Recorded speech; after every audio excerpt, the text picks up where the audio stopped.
আসসালামু আলাইকুম। আজ আপনারা দেখরা যে একটি ঘর মেরামত করে দেওয়া হয়েছে একজন বিধবা মহিলাকে। শত ব্যস্ততার মাঝে একটু আনন্দ এবং নদীর পাশে একটু বাতাস উপভোগ করলাম। আমার যাওয়াটা হলো বিশেষ করে কুটুসান ফাউন্ডেশন হাউজিং প্রজেক্টের একটি ঘর আমরা মেরামত করে দিয়েছি ইনশাল্লাহ, এই ঘরটি দেখানোর জন্য। মাশাল্লাহ আপনারাই দেখতে পারছেন, বিশেষ করে লাকড়ি এবং টিন দিয়ে বারিন্দা আমরা প্রস্তুত করে দিয়েছি মাশাল্লাহ। কুটিজন ফাউন্ডেশন হাউজিং প্রজেক্ট এ পর্যন্ত মেরামত করে দিয়েছে 31তম ঘর। এই ঘরটি 31তম ঘর আপনারা দেখতে পারছেন।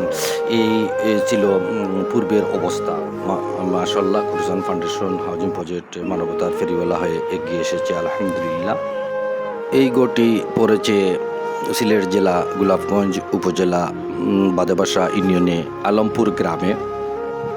এভাবে যেন সবসময় অসহায় দরিদ্রর পাশে দাঁড়াতে পারি এবং কুটুসান ফাউন্ডেশন হাউজিং প্রজেক্ট কাজ করে যেতে পারে, এই দোয়া করবেন ইনশাআল্লাহ। যেখানে মানবতা সেখানে কুটুসান ফাউন্ডেশন হাউজিং প্রজেক্ট সবসময় মানুষের সেবা করে যাচ্ছে আলহামদুলিল্লাহ।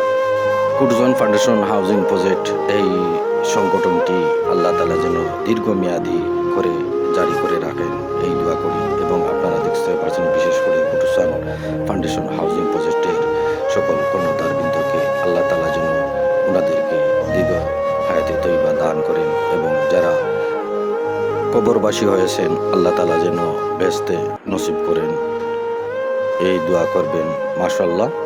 আপনারা দেখতে পারবেন এই এতিম শিশুটি তার মত সালটা লাগাইয়া দিয়েছেন কুটুসান ফাউন্ডেশন হাউজিং প্রজেক্টের পক্ষ থেকে, কতটুকু খুশি হয়েছে? আসসালামু আলাইকুম।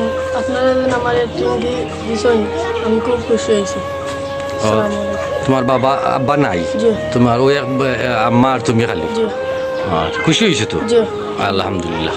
ওকে মাশাআল্লাহ, এই এতিম শিশুটি খুব বেশি খুশি হয়েছে এবং ওনার মা খুব খুশি হয়েছে এবং তার মত প্রকাশ করেছে। আপনারা দেখতে পারছেন মাশাআল্লাহ এই সম্পূর্ণ বাড়িটার কাজটুকু কুটুসান ফাউন্ডেশন হাউজিং প্রজেক্ট করে দিয়েছে।